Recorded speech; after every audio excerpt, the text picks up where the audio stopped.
Si vous voulez éviter le chômage et être payé à la hauteur des efforts consentis pour vos études, vous êtes au bon endroit. Vous venez d'avoir le bac? Félicitations! Bienvenue dans la cour des grands. Le bac est un diplôme très important sans lequel vous ne pouvez pas aller dans les grandes écoles, vous ne pouvez pas faire de grandes études, aller à l'université, aller dans les grandes écoles qui forment les grands patrons et les dirigeants de demain. Vous ne pouvez non plus aller aux États-Unis si jamais vous gagnez à la loterie Visa. Oui, le bac est important, mais le bac seul ne vaut rien. C'est ce que vous ajoutez à ce bac ou ce que vous faites après le bac qui est le plus important. C'est sûr qu'on ne va pas tous devenir des développeurs d'applications ou des ingénieurs en cybersécurité. Bien que ce soit deux domaines très importants que si vous avez la possibilité de faire, je vous le conseille vivement. Beaucoup de personnes s'inscrivent dans des filières ou des formations sans réellement savoir ce qu'ils veulent. Et ce n'est généralement pas de leur faute. Parce que personne n'a réellement pris le temps de leur expliquer. C'était mon cas il y a quelques années. Après mon bac, j'avais passé des concours d'école d'ingénieur pour faire des études en génie électrique, sans grande conviction. Parce que ce n'était pas vraiment ce que je voulais. Bien évidemment, j'avais échoué. Mais avec un bac F2, un bac électronique, cela paraissait comme le seul bon choix disponible. La deuxième option que j'avais était de m'inscrire à la fac pour faire les maths et la physique afin de devenir peut-être professeur de maths ou de physique. Pour moi, à l'époque, c'était plus qu'un désastre parce que j'évitais de devenir professeur de maths ou de physique. C'est pour cela que je suis allée faire un lycée technique. Il m'a fallu 6 mois. 6 mois de recherche pour enfin décider de faire un BTS en télécommunication. Ce qui paraissait à l'époque le plus adapté. Mais cette année-là, j'avais commencé l'école en janvier, c'est-à-dire le deuxième trimestre. J'avais perdu énormément de temps. Je fais cette vidéo parce que quand j'étais plus jeune, il n'y avait aucune vidéo pour m'aider dans ma situation. Si elle existait, je ne l'avais pas trouvée. J'apprécierais énormément si vous appuyez sur le bouton j'aime en bas de cette vidéo. En ce qui concerne le choix de la filière, il y a 5 étapes simples à suivre. La première étape, identifiez ce que vous aimez.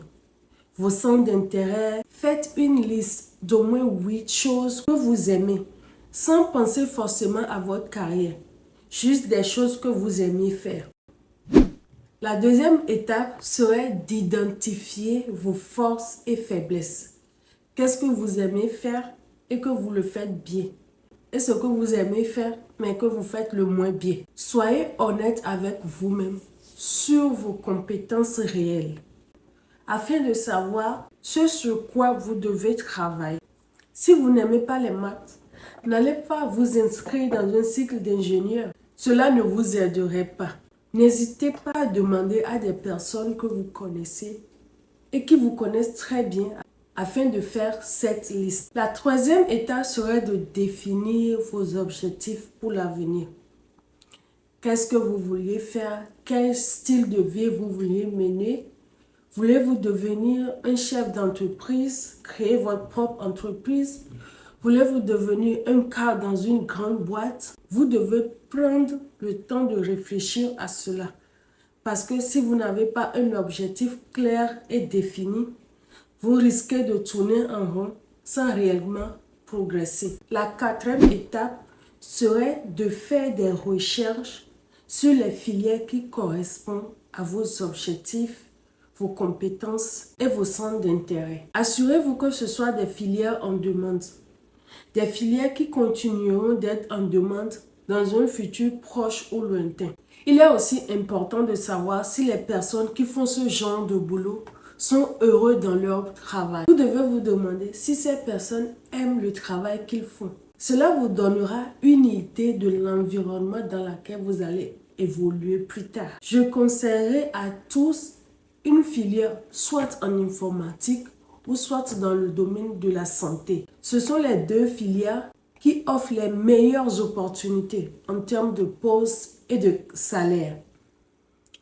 Je ferai prochainement une vidéo détaillée sur les différentes filières en informatique. Regardez bien ce graphe, il vous donnera un aperçu global des différents postes et salaires en 2022.